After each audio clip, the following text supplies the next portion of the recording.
بادلوں سے اونچے انسانوں کی پہنچ سے دور ایک اخری شعلہ ڈریگن رہتا تھا جس کا نام الفانیون تھا۔ اس کی کھال کے چھل کے پگھلے ہوئے سونے کی طرح چمکتے تھے، اور جب سورج اس کے پروں کو چھوتا وہ سرخ روشنی سے جگمگا اٹھتے۔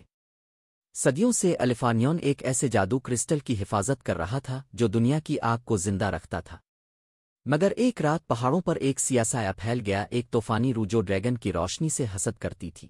اس نے وہ کرسٹل چرانے کی کوشش کی تاکہ دنیا کو ہمیشہ کے لیے برف میں بدل دے۔ الفانیون نے بہادری سے مقابلہ کیا، اس کی آگ طوفان کی برفیلے جھونکوں سے ٹکرائی، آسمان سرخ اور نیلا ہو گیا، بجلی کی گرج جنگ کے نقاروں جیسی سنائی دی، مگر طوفانی روح طاقتور تھی۔ اس نے الفانیون کے پر توڑ دیے اور دل شعلہ کو چکناچور کر کے اس کے ٹکڑے زمین پر بکھیر دیے۔ الفانیون نے آخری بار جادوئی الفاظ کہے، میری آگ ہر اس دل میں زندہ رہے جو امید کرنے کی ہمت رکھتا ہے۔ اور پھر آخری سانس کے ساتھ اس نے اپنی آگ آسمان کی طرف بھیج دی، وہ ہزاروں چمکتے شراروں میں بٹ گئی جو ٹوٹتے ہوئے تاروں کی طرح زمین پر برسنے لگیں جہاں جہاں وہ گرے۔ انسانوں نے پہلی بار آگ دریافت کی، حوصلے، محبت اور زندگی کی حرارت طوفانی روح مٹ گئی، کیونکہ وہ امید کی روشنی کے سامنے بے بس تھی۔